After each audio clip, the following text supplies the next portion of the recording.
Yo, yo, yo, yo, yo! It's Latinos Out Loud, if you couldn't tell by the yo's. How's everyone's Yuletide spirit? It is the holiday season, and I get so cheesy around this time of year. I mean, like charcuterie board cheesy. Yeah, like Christmas appetizer cheese board cheesy. But that's who I am, guys, and it's that time of year, so bear with me, okay? Shout out to everybody out there doing their holiday shopping, whether it's online or in person or at all these amazing markets that are now open. Holy moly, support those small businesses. Union Square, I mean, they're popping up every other weekend. Just go to like the NYC websites. If you're out here on the East Coast, there's just so much going on. Well, we could talk about that a lot, but we're not. I have such a special guest here on today's episode. You guys know I get really excited when I get to interview one of my friends because I just so happen to have amazing friends, okay? I choose to surround myself by brilliance, and this is this is what happens. This is the result of being around brilliant, incredible people who go for the sky, go for the dreams, go for the stars, and then they get to talk about it here on the Latinos Out Loud podcast. So without further ado, I'm going to give this man the introduction that he deserves because he really deserves trumpets and like harps playing and like maybe a Dominican marching band like before, but like I don't have access to any of that. I'll give you a little like mouth trumpet. Okay, so he is, again, a friend of mine that I've known since college, okay, y'all? And now is the Chief Diversity, Equity, and Inclusion Officer at BBDO, an amazing ad agency. Please, everybody, rise and put your hands together for Jason Rosario. Okay? Thank you, Rachel. Okay? Like, I could do so many more like musical instrument accompaniments to that intro, but I won't because I want to get to the meat and potatoes. You know what I'm saying? You accomplished the thing which is really hard to do, which is to make a black man blush. Aww. So you did the thing. Thank you so much. Jason, oh my friend. Yeah. I told you this off camera. I'm just so proud to call you a friend. Proud of you. I mean, you were appointed as the Chief Diversity, Equity, and Inclusion DEI Officer at BBDO. When? How long have you held this role now? It's almost a little bit over 3 years now. Wow. Yeah. So tell everybody, because I gave you the intro and everybody now knows your title, but what does that mean in layman's terms? Yeah. Well, first of all, let me give you some kudos, right? Because you're out here doing incredible things, and again, watching your journey has been incredibly inspiring. So I think you deserve your flowers, and all of the wonderful friends that you described that are around you, that surround you, is only a reflection of the love that you put out there. So kudos to you, sis, and I can't wait to see where this continues to go. Thank you, and thanks for having me. So Thank you.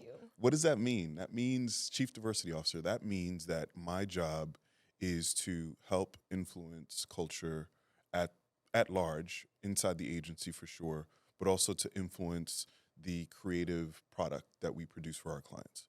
So advertising is an art for commerce business, right? So our job is to tell stories, create campaigns, create marketing strategies for clients that go out into the world and help them make more money.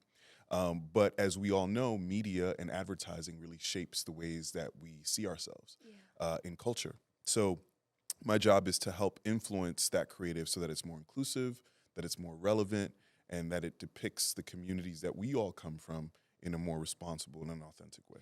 Wow, that was so eloquent and really breaks it down. Yeah. So you touch like the business side and the creative side, Absolutely. which is a really exciting role because I don't think that normally happens. Yeah. Like I just speak from my experience working in media, like at the magazines, you were either an editor or you were on the business side doing what I did, like marketing and sales and, the business. So that takes from my POV, I think that takes a very unique brain to be able to tap into those different hemispheres and different ways of thinking. It's one thing to do a pivot table in Excel, but it's another thing to know that creative elements of an ad are going to resonate with that target market or that target of the ad. How do you split that? How do you tune into both sides of your brain that way? Yeah, I think I'm grateful that when you look at my career in its totality, I think I've traversed so many different landscapes in my career. So I started in finance. A lot of people don't know this, right? Oh, talk about it. Let's Yeah. go. So my career started off in finance, and I did all the things that you just described, like sit in front of a computer, crunch numbers, pivot tables, spreadsheets, etc. So I think I've always been this kind of really interesting mix of creative sensibilities with analytical mindset, and I think that's what I bring to my role now, right? So I am a creative at heart. That's who we are. That's where we come from. And so that comes naturally in terms of really thinking about in a non-linear way what resonates with people. Yeah. I'm a storyteller. That's what I do.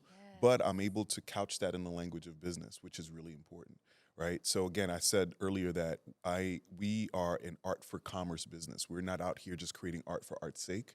We're creating art for the sake of producing more bottom line dollars for our brands. Driving business, driving sales, getting Exactly. people in stores, Exactly. getting people sips to lips, To all sips to that. lips. Listen, I Exactly. know some of the advertising Yep. jargon. Okay, I have my Exactly. time in this space. I still use it. Exactly. And so I think it's just being able to articulate it in that way that is critical for not only the advertising and marketing space, which a lot about, but also my role as well. Because it can't just be, you have to be inclusive because it's the right thing to do.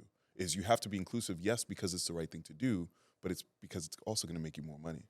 Right. So, We, and I say we, for example, yep, por ejemplo, Latinos are known to be very brand loyal. yep, And when brands speak to us, we get it. We reciprocate action. But when brands don't speak to us, when they speak at us hmm, or to us, we know. We're able to see through the bullshit, Latinos. yeah. So, do you often find yourself like hovering over the cultural role of like who you are and bringing Jason Yeah. Rosario to the boardroom? Tell us about that a I little love bit. that, Rosario, and I love that you rolled your R's because Rosario. I that's roll really good. my R's very, very, very good. My English is not very good looking, as they would say. But no, so I think that's a really good point. And I'll give you an example of how Yes. that looks. So I have to bring my culture, who I am, and my background to the boardroom because it's what these clients want, to be honest with you, right? And so, an example, as Latinos, we think about how we pass along tradition. We pass along tradition based on word of mouth, based on the brand loyalties that we have are passed on through word of mouth, through what your abuela used to buy, Mm-hmm. through what your mom used to buy. Mm-hmm. So when you're in the supermarket and you're thinking about, man, which can of beans should I buy? Is it Goya or is it something else? Oh, I'm sorry, you can blurt that out. I don't know if they're paying That's okay. cutting the We check. love Goya. Shout out to Goya. I was just But with them the other day. well, think about that, right? So when I bring that insight to the table, to our brands, and I'm like, you really have to think about how you insert yourself in the narrative of how Latinos talk about brands and brand loyalty. Yeah. That's not a very, kind of cut and dry poster, 30-second spot on TV. That's, an authentic conversation that happens over time, over generations. And so I think that's part of that's what I bring to the table is really helping them tap into that culture in that way. That is so fun. I mean, that would be if I were you, I'd be like, that's a fun part of my job. It is fun. Like bringing my traditions to this meeting right now. Yeah. Like, it's true. My mom was, we were just having this conversation the other day, my mother and I. She's like, wow, you're becoming me. Because she came over and she Yeah. saw my kitchen. And she was like, oh, bustelo. Oh, the beans, Yeah, the yeah, latas. And it is true. Like, I am becoming my mom, but I love my mom. I love all the traditions that were passed down It's so to me. important. It's so important. Yeah, and it's important like for my kids too. My kids are like, oh yeah, grandma gives this to us on the weekends when we're with her. And so, we're all working in tandem with one another on instilling the cultural importance to the children of the family. You also have an incredible blog Mm. that you started a while ago, and this taps into who Jason Rosario is too, Yeah. because since I met you during our college years, you've always been a man of the community. Mm.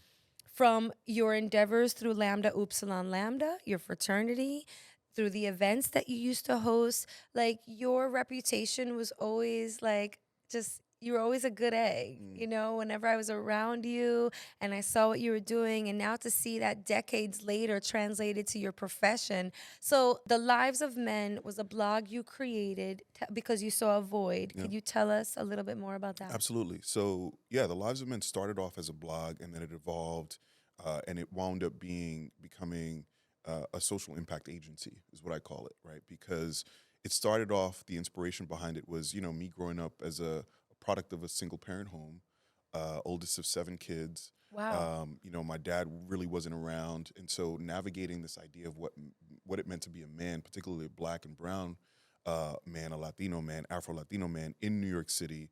I learned a lot of lessons through trial and error, right, and making a lot of mistakes. And so I found myself at that time in my life, really wanting and yearning for some guidance and some mentorship that didn't exist, right? And so I wanted to create it for myself. What would it look like for me to, share my experiences and my traumas more broadly with other men that felt and have gone through similar experiences? So it started off with that. And then, as luck would have it, and as the universe would have it, Me Too goes viral. And then all of a sudden, we're in the middle of a public discourse around what does it mean to be a healthy man, right? Black and brown man. So start to have that conversation. It evolved into kind of a mental health conversation as well, Yeah. which was really important. And then it culminated with me having an opportunity to executive produce and host a show on Yahoo On News. Yahoo News. Yeah, so called I Dear gotta Men. I gotta echo that real Yeah, quick because that was huge when yeah, that came through too. yeah, yeah, Tell us yeah. more about the Yahoo show. So, Dear Men on Yahoo News, it's still up there. You can watch it now. It was a 9 episode season where I sat down, similar to this, with men, Swiss Beats, Kevin Love, like a ton of celebrities, to really have a conversation around what does it mean to be a good man, and hear their stories beyond what they were known for, right? And so that to me was really a passion project. So that Lives of Men work continues to live in me. It's something that will always be my life's work. It's evolved since then, since I've been at BBDO, but it's something that I'm always going to continue to embody and kind of really help to one promote, but also really try to live within its principles. Well, I think it also feeds into this fabric, Mm, of your career I think where so. now like you have that experience too to Yeah, bring to the boardroom yeah. and to your meetings and stuff, like running a blog. Go Yeah, ahead. I think I was just gonna say, I think what you're saying is exactly it. It may not be on the surface linear in terms of like how does that connect to what you're doing today, but it does because it's all rooted in purpose. Yeah. It's all rooted in if I had to distill my purpose to one thing, that is to be the highest expression of love in every area of my life, right? Not just romantic love, but love meaning being in service to a greater thing, a greater cause. And so that's how it shows up in my daily 9 to 5. I love that because Jason, how many times or how many jobs have you had where I was a bank teller at one point in my Mm. life and I can't say I was very passionate about, I mean, I'm passionate about money, honey, but not Right. other people's. You know what I'm saying? I'm here processing checks and stuff for other people. I can't say I brought passion to the job every day, but I think it's a gift. Now I can say it. I bring my passion here to Latinos Out Loud Mhm. every single time. And I think you do too. Yeah. And that's a gift. I would like to know, I mean, aside from Super Bowl ads, doing the monster ads that we see and going to Ad Color, these great conferences to claim your awards, what does your day to day look like at BBDO? Wow, it's a good question. There is no one day that's alike. Okay, that's cool. Yeah, I mean, I've been there for a little bit over 3 years. Sometimes it feels like 30 years, because at the end of the day, we know that advertising still has a ways to go Yeah, when it comes to representation. yeah. And, externally in terms of what we see on camera or on the other side of the camera. So that's a battle, right? It's a constant battle to educate, to push through and push forward the interest of marginalized communities, right? Like, it is important that brands think about being inclusive, not just because again it's the right thing to do, but because that's the way the world is changing. I mean, your audience is coming from so many different pockets of the world and culture, and when you look at the ways that demographics are shifting, for brands at least, it's really important for them to think about it as a way to future-proof their business, right? So I say that because my day-to-day business or my day-to-day, sometimes it's, advising on a Super Bowl commercial, or it might be running an internal workshop that kind of helps our creatives think about, AI in a different way, in a responsible way. Sometimes it's being on a panel, right? And so it really is different. But what I will say, this is the first time I've been in my career where the two things that I'm most passionate about really just collide: impact work and creativity, right? Like there's no other place that I've been at that allows me to live in this space so What a authentically. blessing. I mean, I show up, this is how I go to work. I go to work with J's one day, and like a beat, it's just like I am being my fullest self, and Yeah, that's but your beautiful. style is always on point. I see Thank you. you.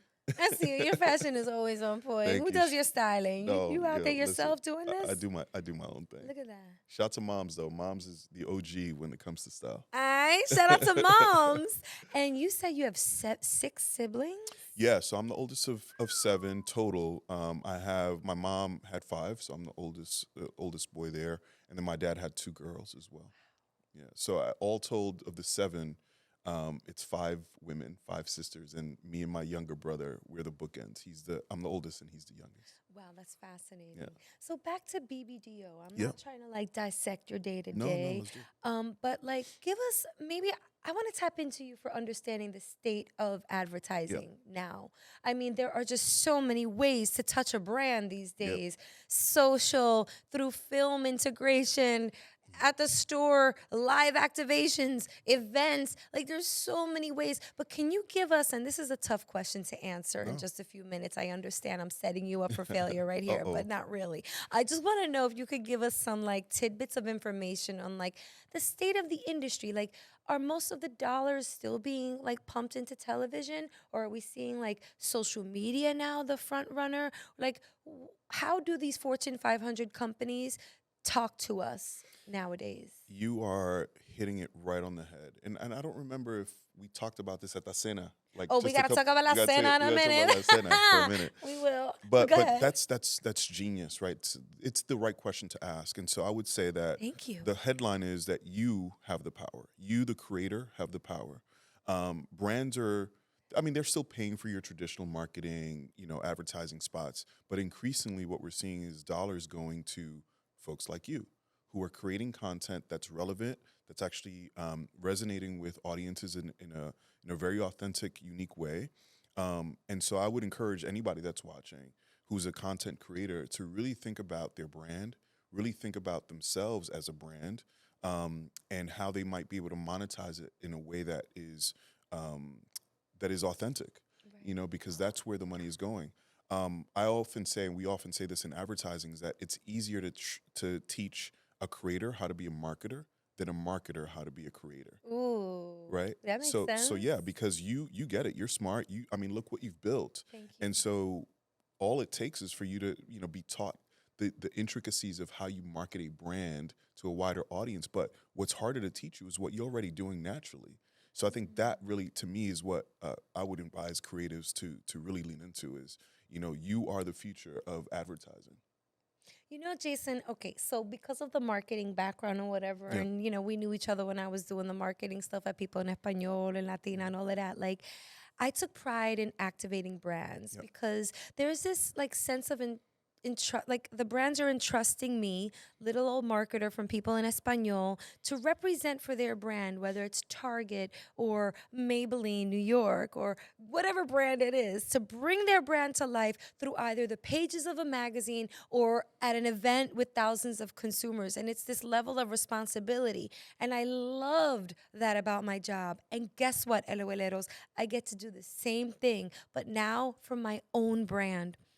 Latinos Out Loud, this ship that we're all steering here. So, por ejemplo, when BetterHelp Online Therapy comes to us, or Sun Chips Chili Lime, or any of our advertising partners right now, Tragos the Game, I love that process of getting a brand brief. Here's my baby. Tell me how you're going to dress him or her and what events you're going to take him or her to and who you're going to show my baby to, because this is my baby. And I love showing that baby off. And as a micro influencer, as I've been coined lately, Ain't nothing micro about them dollars though. You know what I'm saying? Well, listen, the doors are open. Right. We welcome those macro dollars. But on a micro tip, I still get so much satisfaction from these brands coming to us and entrusting us and saying, okay, we're going to use your words, the content that comes out of these interviews with these amazing guests, and how the whole story is compiled by our amazing editor. And we're going to we're going to wrap this brand around that conversation. So it gives me great pleasure. I just wonder, is there anything like little old me should know about these brands, about the language they want me to use? Like, what are some of the trends that you're seeing as these brands are tapping into this kind of entity, these micro influencer programs? Yeah. Yeah. I think understand the power of scale. And there's a dissonance between a micro influencer and then talk about scale, but scale looks different in different ways or in different communities, right? So what the type of scale that you have is very uh, grassroots, for lack of a better term, right? Like Yeah. what you say into camera right now, if you tell your audience, go buy this brand, most likely that conversion rate is going to be higher than, say, your mass market media campaign or marketing campaign. So think about that and think about how you activate that. Another thing that I said earlier, yes, it's important to think about your brand on the micro sense, but you have to also understand the macro. Also understand what those brands are wanting to accomplish.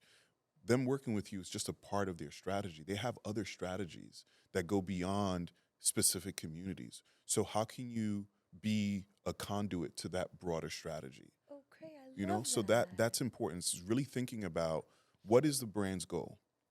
Their goal is to create and capture consumer demand. And so how can you help in that regard? That's a great tip. I'm definitely going to use that filter moving forward. I recently saw you at La Cena. La Cena. I've had a few guests on Shout the to Ruben. show. Yeah, shout out to Ruben and America Ferrera and Ben de Jesus and John Leguizamo, who I Leguizamo. saw last night, by the way. Really? What'd you Yeah, do yeah, yeah. last night? I was at the We Are All Human Gala. Uh-huh. Do you know Claudia Romo Just by Edelman? name. So yeah, he was there. Anyway, so yeah, but That's so shout to cool. John. Yeah. I feel like the Santa was like this Oh yeah. meeting. Oh, I want your take on it. I've spoken about the Santa a Yeah. few times at this point. It was this amazing dinner, and there was only a few of us there. Like, what was it, like 50 people? Yeah, 50 people. Like 50 people. Shout out to Calo, an amazing restaurant on 29th Street here in New York City. We were all invited, as I told you, LOLeros, and it was just this convergence of the minds and like empowering of like everyone in this room should be working with each other. And we had this already in progress, but it really is great how it's all coming together full circle. What was your take on La Cena, Jason? Yeah, my take on La Cena is that, we often talk about black and brown folks being so anti-collaboration. We have, and it's been ingrained in us culturally for decades and for centuries, this idea that we have to stomp on each other's necks to win, right? This crabs in the barrel mentality. And what I loved about La Cena was that it was a demonstration for what it would look like or what it could look like for us to actually collaborate with one another, right? It was very much, you hear a lot about Black excellence. It was Latino excellence, but not Latino excellence in an exclusive way, right? Like in an unattainable way for the average. It was just like very much, yeah, you can be a part of this. You can be sitting right next to John Leguizamo and you can be a micro influencer or you can be whoever you are. But your lived experience, you have a perspective that's valuable to that community. Yeah. And that to me was incredibly inspiring, is that you had all sorts of people from across different verticals and industries at different points in their careers, but there to contribute, to collaborate, and to help each other move forward in whatever way we can. So that to me was incredibly inspiring. To me too. It was like the puree in that room. It was the like bottom of the Italian ices, the sugary part. It was like the El con. concon. Oh my God! Why did we just say it at the same time? Word. It was the con, or as you Ricans call it, pegao. Big out. You're amazing. Oh, thank you. Okay, Thank you. So are you. I ask this final question a lot of my guests. and it's going to be interesting to hear your answer. Okay. A younger Jason Yeah. is right in front of you. Sidebar, he's listening Oh, or yeah. watching on YouTube. What are some words of advice, having maneuvered what you've maneuvered thus far, having gotten through those obstacles on your trajectory, having been through college and different jobs? What are some words of advice that you have for little Jason Rosario on the come up right now? I love this question because it allows me to reflect on, in a real sense, younger Jason. Right? I'm always doing that inner child work. It's really important. Oh, take your time. Yeah, no. So I would say the first thing is don't let anybody else's narrative of what they think your life should be to dictate your decisions. No one has a plan or a blueprint for your life better than yours. So, and then that's the second piece of advice is trust yourself. I believe in that so much that I tattooed it on my hand. It's trust yourself and trust that you belong, that your lived experience, just because you are, not because of what you produce, not because of how funny you are, not because of how you dress, but because you are existing in this world, you are enough and you belong. And then the third piece is don't underestimate the value that you bring to a room. I've been a part of throughout my career, or even just in my younger self, benefited from a lot of programs that put me in rooms when I was in high school or elementary school with bankers and leaders, and I was just like, man, like I'm here, I'm in this room, and I benefited from those opportunities through internships, et cetera. But I never thought that I can actually contribute to those rooms, and so don't underestimate what you bring to the table and what they can learn from you as well. That's great. Yeah. It's so perfect. Yeah. Where'd you come from? You fell from the sky, from the Dominican sky. The Dominican sky. Shout out to Santo Domingo. Shout out to Santo Domingo. Shout out to our past. I Yeah. just want to really let the Eloeleros know that I used to call this man by his fraternity name because that's how we knew him. Pantera. What's up, Pantera? What's up, Pantera? Well, I haven't heard that in a while. Yeah, but that's when I first met you. You weren't Jason, you were Pantera. Yeah, he's a brilliant LUL. And I thought you went to Stony Brook until recently. Yeah, no, I went to Buff State. Yeah, shout out to Buffalo. Shout out to Stony Brook too. I mean, some of my closest friends who are also fraternity brothers went to Stony Brook, so I spent a lot of time there, and that's probably where why I saw most you people. the most. But that's okay because people thought I was a student. People be like, "Yo, I see you in science on Monday." I'm like, "Yo, I don't go to this school, B. I'm just here for the parties, bro." Word. Legendary parties. Legendary LUL parties. Word. Legendary beta parties. Yeah. Seriously, you guys threw the sickest jams. Yeah, it was a good time. Yeah, it was a good time. It was a good time. Let's leave it at that, okay? Let's leave it at that, Lambda Word. Punch, okay? Lambda punch. Yikes. Which is a punch, not a punch. Right, Okay, it's a exactly. punch. It's an adult beverage. There it is. Jason, please let everybody know your handles so that they can follow you or anything else that you'd like to plug at this moment. Not much to plug other than just, thank you for this opportunity. You can find me on all social platforms at Jason2_Rosario. LinkedIn, you can find me there as well. I think the only thing I'd plug is if I could be of service to any of you, please don't hesitate. Even if it's like hey, you said something on this podcast that triggered something, you have 15 minutes to talk. Happy to do that. Of course, can't do it all the time, but, to the extent that I can, I think this idea of, paying it forward and being available as you climb, reaching back as you climb is really important. And it's something that I'd like to see more of us in our community do. Pass that baton. Yeah. Give somebody else a little piece of the bat. You know what I'm saying? Choke up and let some other hands get on that bat too. There's enough out here for all of us to win, man. Yes. That's a great point. This was such a great interview. I knew it was going to be. I just couldn't wait for it. I was riddled with just anticipation. And now I'm sad that it's over. Will you come back? I will absolutely come back. Okay. If you'd have me. Oh, please. Yeah. This is an open door. Yeah. And when you're on the show for 5 times, just like SNL, you'll get an embroidered jacket or a let's toaster do it. or whatever I can afford at the time. I want Una to thank guira. Una I guira or need the guira. tambora or need maybe it. some mama juana. We'll see what I have in the All of it. archives. Pero gracias. Thank you so much for coming through, for taking the time out of your schedule. Congratulations on all the awards that you're Thank you, racking Rachel. up. You are racking up industry awards. Thank you. You are going to mainstream conferences and winning. Thank you. It's fun to watch. I'm humbled. Thank you. It's Appreciate so fun to watch. Okay, you guys, this has been another episode of Latinos Out Loud. Be sure to follow us at We Are Latinos Out Loud. Give us a call. No big whoop. 978 Latinos is the number. 978 Latinos. You can also follow me at Rachel La Loca. That's Rachel La Loca. And you can also call me at that number too. I listen to all the messages, and if you catch me and the phone's ringing and I can answer it, I will answer it. 978 Latinos. Thank you so much to everybody at this network. Shout out to all the LOLeros. Happy holidays, you guys. Be well, be safe, be merry, and be out loud. On that note, we out! It's the Latinos Out Loud podcast. Latinos.